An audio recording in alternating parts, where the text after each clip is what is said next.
Bonjour les bonnes, bienvenue. Nous sommes de retour pour un témoignage puissant. Et ce témoignage puissant parlera d'un grand sorcier, un sataniste qui cherche à transférer ce pouvoir à quelqu'un. Mais à qui? Comment va-t-il le faire? C'est ce que nous allons découvrir ici. Si vous n'êtes pas abonné, abonnez-vous à la cloche, laissez-vous j'aime et ne manquez pas la prochaine vidéo. C'est parti. Salut, je suis Félicien Mulopo. J'ai pratiqué la magie depuis l'âge de 9 ans jusqu'à l'âge de 22 ans. Je suis né et grandi dans une famille catholique, car mon père et ma mère étaient de chrétiens catholiques, dans la paroisse de Saint-Quisito, à l'arrondissement de Limeté. D'une part, ma mère était leader et membre de groupe des mamans légionnaires. Ce groupe de mamans légionnaires se réunissait régulièrement dans notre enceinte. D'autre part, mon père était très proche de notre prêtre. En plus de cela, il était leader dans notre paroisse ici dans la ville-province de Kinshasa. En outre, les enseignements pour la préparation au sacrement de la confirmation du première communion avaient lieu dans notre parcelle. En effet, dans la religion catholique, la confirmation et l'Eucharistie constituent l'ensemble des sacrements de l'initiation chrétienne dans la foi, et donc les fidèles de notre paroisse venaient chez nous pour la préparation au sacrement du première communion. En plus de cela, la répétition de la chorale de notre paroisse avait lieu dans notre enceinte. Alors, chaque matin à la maison se tenait une messe matinale à la maison. Il était dirigé par mon père et ma mère. Ils nous obligeaient tous à prendre part à ce messe. Avant la messe matinale, ils prenaient du temps pour arranger et aménager la place, en installant des fleurs, des statues de Marie et Jésus. Et pendant ce messe matinale, toute la famille répétait ce prière à la Sainte Vierge Immaculée Marie. Je vous salue Marie pleine de grâce. Le Seigneur est avec vous. Vous êtes bénie entre toutes les femmes, et Jésus, le fruit de vos entrailles, est béni. Priez pour nous pauvres pécheurs maintenant et à l'heure de notre mort. Puis mon père et ma mère nous aspergeaient de l'eau bénie, dans le but de nous protéger, plus particulièrement contre la sorcellerie et les méfaits de sorciers. Et pourtant le vrai protecteur dans ce monde, c'est Jésus-Christ de Nazareth. Il est le bon berger. Maintenant que je suis en Christ, j'appelle ce soi-disant eau bénie eau maudite. Je parlerai de cela en profondeur dans le cadre de la magie blanche. Bien-aimé, je suis né le 26 novembre 1969, un jour le matin quand j'avais l'âge de 9 ans. Je me rappelle, j'étais au 4e primaire. Je m'apprêtais le matin pour aller à l'école. À cette époque, ma mère vendait le gâteau, et elle me donnait régulièrement des gâteaux que j'ai mangés pendant la récréation à l'école. Mais ce jour-là, ma mère ne pouvait pas me donner le gâteau, car la messe du dimanche avait duré et elle n'avait pas eu le temps de faire de gâteau pour nous. Elle ne pouvait pas le préparer à cause du fait que la messe de dimanche avait terminé très tard. Mais elle m'avait quand même promis qu'après l'école elle allait me préparer le gâteau. Mais ce jour-là, qui semblait être comme d'autres jours, était tragique pour moi et ma famille. Je ne savais pas que j'allais contracter la sorcellerie ce jour-là, alors que j'allais à l'école. En cours de route, je me disais, durant la récréation, je ne sortirai pas de la salle de classe, car je n'ai pas apporté quelque chose à manger. Bien-aimé, je ne savais pas qu'à l'école où j'étudie il y avait un grand sataniste, membre de la secte Rose-Croix à mort. Cet occultiste avait signé un pacte avec le diable qu'il renouvelait régulièrement. Ce monsieur servait le diable, qui avait déterminé les nombres des années qu'il devait vivre sur la terre. Après cela, il devait mourir pour aller servir Satan dans le monde de Pandémonium. Le monsieur avait renouvelé son alliance avec Satan à 2 reprises, afin de tendre le nombre des années qu'il devait vivre sur la terre, mais à la 3e fois le diable avait dit non. En revanche, il devait mourir et continuer sa vie dans le monde de Satan. Mais il fut instruit par Satan à transférer ses pouvoirs à quelqu'un avant de mourir. En effet, le diable lui avait recommandé de sacrifier 25 personnes, comme offrande de la fin de sa vie et son mandat sur la terre, et de trouver un jeune garçon qui sera son remplaçant sur la terre. Pour cette raison, ce sataniste devait trouver un gamin afin de lui transférer 3 types de sorcellerie, 3 formes de magie et 3600 démons qui étaient à son service. C'est alors que cet homme est venu s'inscrire à l'école primaire de l'église du Christ au Zaïre où j'étudiais. Il prétendait inscrire son fils dans cette école où j'étudiais, mais à vrai dire, quand il venait à l'école, il prenait la forme de gamin et il venait à l'école sous l'apparence d'un écolier, alors qu'il était un adulte, ceci dans le but de trouver un garçon pour lui transférer le pouvoir magique et le 3600 démons à sa disposition. Quand ce monsieur quittait sa maison, il était adulte, arrivé quelque part, il plaçait le boule magique sous sa langue, et il récitait de mots magiques. Comme résultat, il prenait la forme d'un écolier. Aussitôt, il se dirigeait à l'école avec cette apparence. C'est ainsi que personne à l'école ne savait ceci, même pas ses collègues de la 6e. Raison pour laquelle, bien-aimé, je veux vous prévenir, vous qui me suivez en ce moment, je voudrais vous poser cette question. Connaissez-vous l'état d'âme de vos amis, notamment ceux sont proches de vous? Vous leur parlez même de vos projets sans pourtant connaître leurs conditions spirituelles. Si tu veux être proche d'une personne, il est impératif de connaître son état d'âme. À cause de l'ignorance, tu vas fréquenter même des sorciers sans le savoir, qui en retour vont bloquer tout ce que vous entreprenez. Et donc ce monsieur venait à l'école sous forme d'écolier bien qu'il était un adulte. Dans le monde de Satan il y a un démon au nom de Maître 1, le double, qui permet aux satanistes de se transformer et de prendre différentes apparences. Alors ce jour-là le matin ma mère n'a pas fait le gâteau pour moi. Elle m'a promis qu'après l'école au retour elle va me préparer le gâteau. Je suis donc allée à l'école comme ça, et en cours de route je me suis dit, comme je n'avais pas amené quelque chose à manger à l'école. Aujourd'hui je ne sortirai pas de la salle de classe pendant la récréation. Et ce jour-là pendant la récréation à l'école, ce monsieur qui avait pris la forme d'un écolier, provoqua un bagarre avec un autre gamin de la 5e année. L'objectif de ceci était d'attirer tous les élèves de l'école pour qu'ils se choisissent un gamin dont il va conférer ses pouvoirs mystiques. Ce jour-là pendant la récréation j'avais décidé de ne pas sortir de la salle de classe, car ma mère ne m'avait pas donné de quoi manger durant la récréation. Pendant que j'étais en train de me détendre dans la salle de classe, soudainement, j'ai attendu les élèves faire de bruit dans la cour. Ils s'étaient attroupés autour de 2 élèves qui se battaient. Ils les avaient entourés, et donc par curiosité, je suis sortie pour aller regarder la bataille de ces élèves. Pourtant j'avais décidé de ne pas sortir de la salle de classe pendant la récréation. Tout ceci résulte de l'envoûtement. Il existe la sorcellerie par curiosité. La sorcellerie comportementale est celle de conservation. C'était par une curiosité résultant de l'envoûtement que je suis sortie de la salle de classe. Mais alors que je me dirigeais vers la foule de ces élèves qui regardaient ce bataille, j'ai constaté que tous les élèves de mon école ont tourné leur regard vers moi et me regardaient. Je me suis demandé pourquoi est-ce que tout le monde m'observait. C'est alors que j'ai compris qu'ils me regardaient parce qu'un de ces gamins qui était en train de se battre avec un autre élève avait arrêté la bataille. Ce gamin était le vieux sorcier déguisé. Il me contemplait d'une façon bizarre. Ce sataniste qui avait pris la forme de gamin m'avait fixé le regard pour me dominer, m'envoûter et établir une alliance avec moi. Quand mes yeux se sont croisés avec cette sorcière j'ai eu peur, car depuis que je suis née, personne ne m'a jamais regardé et fixé de la sorte. Son regard était satanique, mystérieux et profond. Alors que j'avais les yeux fixés sur ce sorcier j'étais comme hypnotisée. Immédiatement j'ai ressenti comme si une force était projetée par ce sorcier dans mon âme. Une force sortait de ce gamin et entrait en moi, et à l'instant même et en un clin d'œil, je me suis retrouvée instantanément au milieu de la forêt. Un grand forêt, ceci se passa en un clin d'œil, j'étais en uniforme à l'école.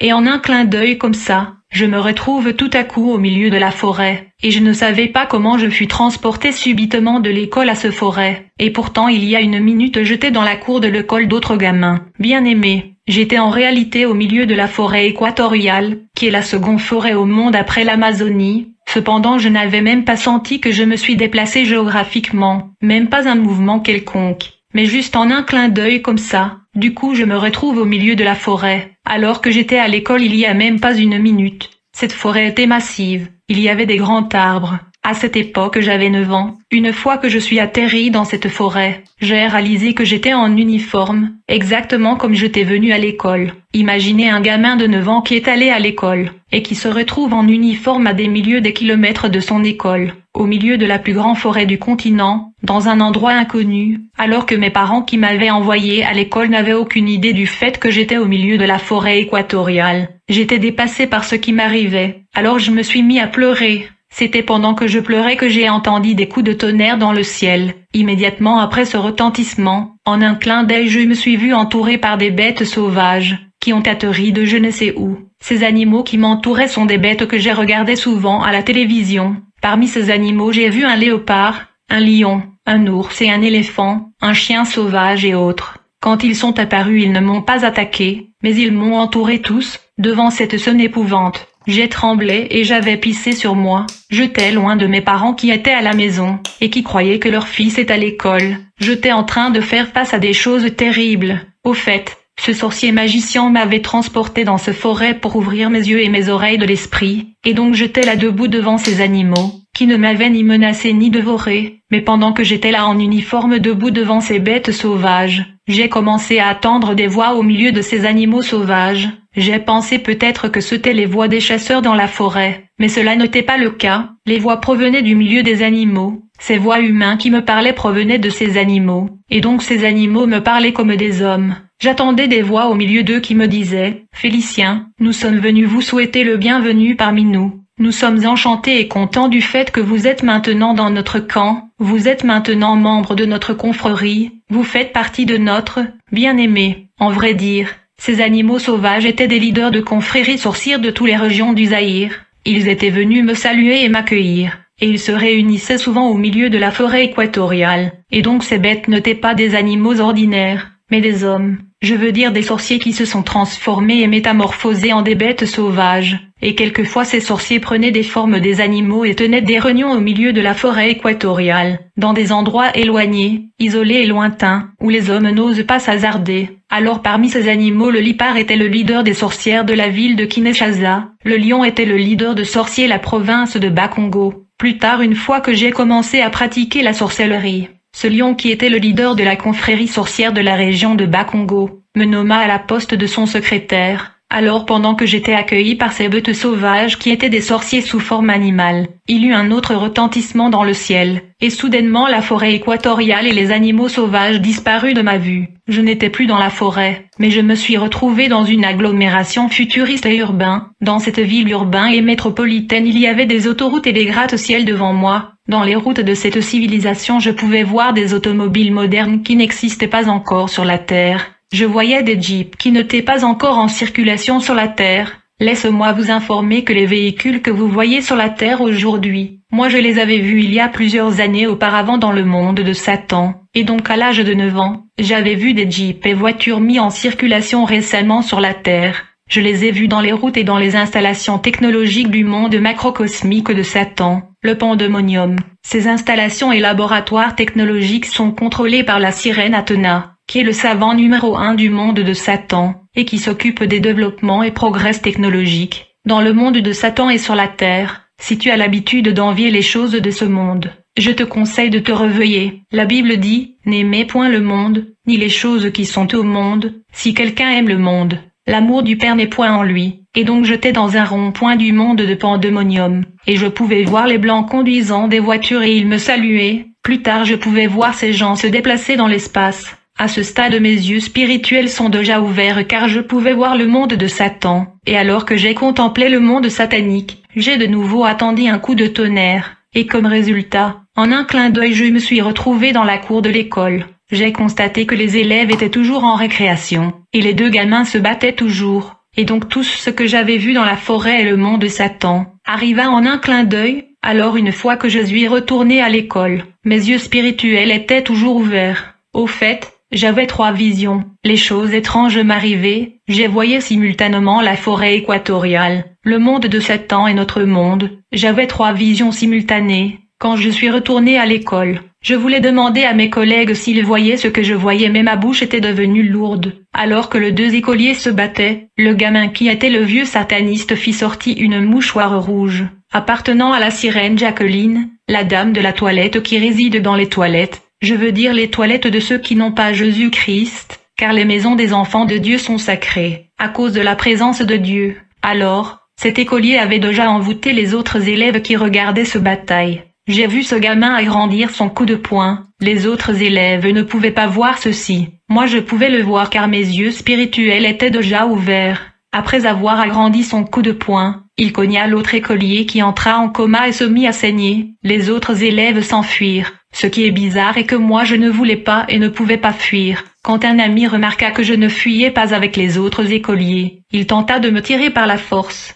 mais ça n'a pas marché. Plus tard, il dira que j'étais devenu lourd comme un métal. Quand le préfet de l'école est venu, il se mit à engueuler et assommer le gamin qui était le sorcier. Le préfet lui amena dans son bureau. Pendant que le préfet les menait au bureau, je le suivais. Curieusement, je n'ai jamais su pourquoi je le suivais, et pourquoi le préfet ne m'a jamais demandé pourquoi je le suivais. Alors le préfet dit à cet élève qui était le vieux sorcier, « Je dois t'amener dans la station de la police, car je ne sais pas le sort de ton collègue qui est en train de saigner dans le coma. » C'est alors que cet élève qui était le sorcier proposa de réveiller l'autre gamin, qui était toujours dans l'inconscience. Le préfet accepta cette proposition, mais il n'était pas sûr que cet écolier qui saignait allait se réveiller de son coma. Alors cet élève et le préfet sont sortis du bureau. Bizarrement, j'étais toujours en train de les accompagner. Dès que nous sommes arrivés où l'autre gamin était allongé dans le coma, j'ai vu ce gamin qui était sorcier venir auprès de l'élève qui était allongé dans la cour de l'école dans le coma. Il leva ses yeux vers le firmament et se mit à invoquer la sirène de l'espace, qui contrôle le vidéo cabalistique. Il invoquait la reine du ciel au nom de Marie de Marguela. Il invoquait aussi 3 démons de l'espace, qui sont le démon Isis, Horus et le démon Seth. Ceux-ci sont des démons planétaires de l'espace. Ces démons furent adorés dans l'Égypte antique. Ces 3 démons sont dans l'Eucharistie qui est distribuée dans l'Église catholique. Plus tard, l'élève qui était dans le coma se réveilla. Ensuite, je suis retourné dans la salle de classe et je me suis assis. Mais je voyais toujours les images de la forêt équatoriale et celles du monde de Satan. Pendant que j'étais assis, le professeur écrivait dans le tableau, mais soudainement le tableau noir était devenu rouge. J'étais le seul à constater que le tableau avait changé de couleur. Ensuite, j'ai vu le tableau devenir comme une piscine, et j'ai vu une fleur rose qui flottait au-dessus de l'eau. Puis j'ai vu une sirène qui sortait de cette piscine. Il faut noter qu'il existe de sirènes des eaux. Il existe aussi des sirènes du monde souterrain. Ceux-ci sont gouvernés par la sirène appelée Déméter, qui est la déesse du monde souterrain. Elle est également associée au retour de la végétation lors du printemps. La sirène Déméter travaille avec sa fille la sirène Perséphone. Ces 2 sirènes du monde souterrain sont responsables des accidents de circulation, et elles s'occupent de tout ce qui est relatif à la terre et le monde souterrain. Il y a aussi la sirène de l'air, qui est aussi la sirène des montagnes. Pendant que je regardais les images de la sirène dans le tableau, ce dernier me salua en secouant la main. Comme résultat, je me suis mis à parler des langues inconnues comme si j'avais perdu connaissance. Mon enseignant qui ne comprenait pas mon langage a cru que j'étais devenu fou. Mes collègues aussi ne comprenaient pas ce qui m'arrivait. Il faut savoir qu'il y a un démon au nom de Shiva. Elle est responsable de fausses prophéties, fausses délivrances et fausses parler en langue. À l'époque où j'étais féticheur, quand certains pasteurs venaient chez moi pour chercher le miracle et les guérisons, j'ai leur donné le démon Shiva, qui leur permettait de prophétiser et d'opérer de fausses délivrances. Alors quand j'avais fini de parler des langues de démons, je me suis mis à m'exprimer en anglais et en français. Mon enseignant avait conclu que je devais avoir des troubles mentaux, puis j'ai attendu une voix d'un homme blanc, qui me recommandait de sortir de la salle de classe, et d'aller derrière les bâtiments de notre classe. Quand je suis sorti de la salle de classe, je suis allé derrière la salle de classe. C'est alors que j'ai vu l'élève qui était le sorcier magicien. Il me promit de m'amener dans le loge de la Rose-Croix pour l'initiation. Plus tard, je suis entré à la maison, mais je voyais toujours simultanément la forêt équatoriale, le monde de Satan, et les esprits dans l'espace. Je manquais la force de révéler à ma mère ce qui m'arrivait. Quelques jours après, quand ce sorcier m'amena dans la loge rosicrucien, il y avait passation du pouvoir entre moi et le vieux sorcier. C'est dans ce loge que je devais être initié à la magie noire, blanc et rouge, et je devais être initié graduellement à la sorcellerie familiale, nationale et internationale. Et enfin ce sataniste devait me léguer 3600 démons, pour m'assister dans mes différentes missions. Parmi ces 3600 démons il y avait les démons de l'espace, les démons du monde des eaux, les démons du monde souterrain, et les démons de montagne. Je devais donc travailler avec des démons qui résident dans le montagne, les démons qui habitent dans le forêt, les démons qui dominent dans l'océan et les affluents, les démons qui influencent et gouvernent dans la mer. Il faut savoir que cette planète est conquise par Satan et ses démons. La terre est occupée et assiégée par les démons. La Bible dit, et il y eut guerre dans le ciel. Michel et ses anges combattirent contre le dragon. Et le dragon et ses anges combattirent, mais ils ne furent pas les plus forts. Et leur place ne fut plus trouvée dans le ciel. Et il fut précipité, le grand dragon, le serpent ancien, appelé le diable et Satan, celui qui séduit toute la terre. Il fut précipité sur la terre. Et ses anges furent précipités avec lui, et donc nous cohabitons avec les démons de tout genre dans ce monde, même si nous ne le voyons pas, la protection contre ce force du mal est en Jésus-Christ seulement. Alors une fois que j'ai rejoint le loge de la Rose-Croix, on me fit savoir que je devais prêter serment devant Lucifer. Nous tous qui étions nouvellement initiés, nous étions supposés lâcher son sexe et prêter serment de ne jamais révéler les secrets de Satan. On prêtait le serment du silence. Après ce serment du silence, nous étions avertis et prévenus d'avance que l'infraction et la transgression de la loi allaient occasionner la mort ou la folie. En effet, dans le monde de Satan la loi est rigide, et il n'y a pas de compassion. Dans le pandémonium il y a des démons qui sont appelés des préfets de discipline. Ils sont des squelettes rouges. Leur rôle est de punir tous ceux qui transgressent les lois et règles des alliances et pactes sataniques. Dans la Rose-Croix, dans le loge de la Rose-Croix, j'ai travaillé avec le politicien de la Seconde République, on se raconterait dans le chasse nocturne. Dans la Rose-Croix, notre maître était le bourgmestre de la commune de Limité, un monoutiste. On se rençait dans sa loge, dans le cimetière, et dans le monde de Satan. Il faut prier pour nos politiciens car ils sont impliqués dans l'occultisme. Par conséquent, il devient implacable. Et sans cœur, celui qui dirigeait notre pays, le président Mobutu, était le représentant de la magie rouge en Afrique centrale. Nous étions dans sa clique. Dans la Rose-Croix, j'ai travaillé avec le démon qui influençait la vie socio-économique et politique du pays. Même les démons qui travaillent dans le domaine littéraire et académique. Et donc il eut passation du pouvoir entre moi et ce sorcier. Il m'y introduisit dans la sorcellerie familiale, nationale et internationale. Dans le cadre de la sorcellerie familiale, je travaillais à partir des lois établies dans ma famille. La sorcellerie nationale me permettait d'opérer au-delà de ma famille. Je pouvais atteindre, détruire et abattre toute personne qui n'avait pas Jésus-Christ dans sa vie, qu'il soit de ma famille ou non. Par la suite, j'ai accédé à la sorcellerie internationale qui m'avait permis d'effectuer de chasses nocturnes dans divers pays d'Afrique et du monde, comme par exemple l'Angola, l'Afrique du Sud, l'Amérique. Il faut noter que la sorcellerie familiale est aussi appelée la sorcellerie ancestrale, car il est basé sur l'implémentation ou l'application de lois établies dans les familles par des alliances et rituels ancestrales. Dans presque tous les familles africains, il y a des lois établies, qui résultent des rituels de versement de sang et des paroles parlées. Ces lois contrôlent nos familles. Il y a donc des limites, des barrières et des restrictions, et donc quand j'ai pratiqué la sorcellerie familiale, j'ai metté en application et j'ai exécuté les lois établies dans ma famille par le sorcier et les ancêtres qui ont opéré dans la famille avant moi. Je faisais respecter les lois que j'avais trouvées dans la famille.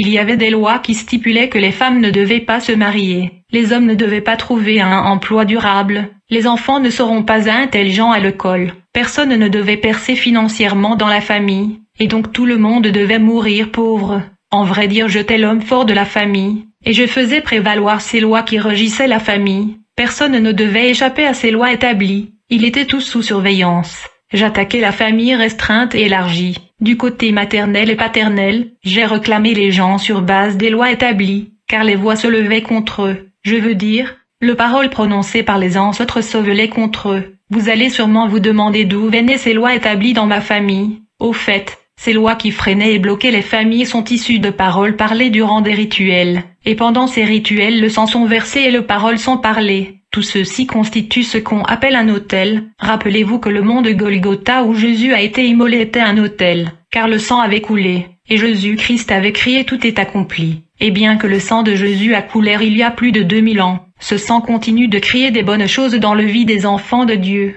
Les paroles prononcées dans les rituels de versement de sang constituent les autels et les alliances qui parlent contre ceux qui sont issus de cette famille. Et dans ma famille, mes ancêtres avaient établi un autel au moyen de rituels de versement de sang et de paroles prononcées dans ce rituel. Ces paroles prononcées dans le rituel constituent les lois qui régissent ma famille. D'autre part, ces rituels est une porte d'entrée et un accès, permettant aux esprits d'avoir l'avantage et les dessus sur nos familles. Dans beaucoup de familles, il y a des autels et des lois établies, et des voix s'élèvent contre ces familles, à cause de ce que les ancêtres ont fait. Bien-aimé, la Bible dit que toute arme forgée contre toi sera sans effet, et toute langue qui s'élèvera en justice contre toi tu la condamneras. Tel est l'héritage des serviteurs de l'Éternel, tel est le salut qui leur viendra de moi, dit l'Éternel. En tout cas, les chrétiens nés de nouveau sont dans l'obligation de démolir, d'abattre et de démanteler les autels établis dans leur famille. Mon frère et ma sœur, je te conjure de briser, de détruire et de liquider les alliances ancestrales de ta famille. Autrement tu tomberas victime de lois régissant ta famille. Bien-aimé, si personne n'évolue dans ta famille, si personne n'arrive à percer dans ta famille, il t'appartient à tant que chrétien de se lever dans le jeûne et la prière, et d'engager le guerre invisible, le combat spirituel pour détruire les autels et les lois établies qui freinent et bloquent ta famille. La Bible dit, « Puis l'Éternel étendit sa main, et toucha ma bouche, et l'Éternel me dit, « Voici, je mets mes paroles dans ta bouche. Regarde, je t'établis aujourd'hui sur les nations et sur les royaumes, pour que tu arraches et que tu abattes, pour que tu ruines et que tu détruises, pour que tu bâtisses et que tu plantes. » Quand je suis devenu sorcier, je fus obligé de me marier à ma mère dans le domaine astral, dans le cadre de la sorcellerie inconscient. Je suis donc devenu son partenaire de nuit, et je lui ai fait 3 enfants, frères et sœurs. Quand vous ne marchez pas dans la sanctification, les sorciers peuvent utiliser votre image comme masque, pour envoûter les gens avec votre morphologie. Ma mère rêvait qu'elle avait sans arrêt des rapports sexuels, mais elle ne savait pas que c'était son propre fils, car j'ai caché mon visage, toujours dans le cadre de la sorcellerie familiale. Pendant la nuit, j'avais transformé mon père en cheval, par conséquent, il transportait pour moi des esprits humains, et il m'accompagnait dans le réunion qui avait lieu dans la forêt d'Amazonie au Brésil. J'étais l'homme fort de la famille, ceci du fait qu'il n'y avait pas un chrétien né de nouveau dans la famille pour me défier et me renverser. J'étais le représentant de Satan dans ma famille, et je faisais en sorte que les lois établies dans la famille soient appliquées. Dans certaines familles les femmes ne se mariaient pas, dans d'autres familles les gens meurent dans un âge déterminé. Il y a des familles où ils sont tous pauvres, car il y a des liens et des lois établis. Dans la sorcellerie nationale je pouvais tuer tout homme dans la pays qui n'avait pas Jésus-Christ dans sa vie, même si nous ne sommes pas de la même tribu ou de la même famille, donc pour ne pas être touché par la sorcellerie. Cela ne dépend pas de la famille ou tribu, mais du fait qu'on a Jésus-Christ dans sa vie. Je suis né dans une famille de 12 enfants, mais à cause de la pratique diabolique et implacable de cet art macabre, j'ai dû sacrifier 10 membres de ma famille, et donc 10 de mes frères et sœurs sont morts victimes de mes pratiques sorcellériques, car je les ai tués. Quand Jésus m'a demandé de dire toute la vérité sur cette histoire, je fus tabassé sérieusement. Ce fut grâce à l'intervention de Jésus-Christ que je ne fus pas tabassé à mort, mais j'ai le cicatrice partout sur mon corps. Toujours dans le cadre de la sorcellerie familiale, j'ai dû donner en mariage les femmes de ma famille dans le monde astral de sorciers. Je veux dire que je les ai mariées à 2 sorciers la nuit, et j'ai réceptionné des dots et biens la nuit. D'autre part, j'ai engagé les hommes de ma famille la nuit dans le monde astral. Ils travaillaient la nuit et ils étaient engagés. Comme conséquence, pendant la journée, ils étaient sans emploi, dans le chômage avec de durée. Il y a ceux qui devaient chômer pendant 5 ou 7 ans. En outre, j'ai posé les masques de vieillesse dans les visages de femmes dans ma famille. Dans cette sorcellerie familiale, je ne pouvais pas tuer ceux qui n'étaient pas de ma famille, ou ma tribu. Shalom à Wow, tous, vous que avez le vu ça? Seigneur vous bénisse là où vous vous trouvez. C'est extraordinaire. Merci la fois de regarder cette vidéo. Je vous donne maintenant rendez-vous demain pour le prochain témoin puissant sur notre barre 3.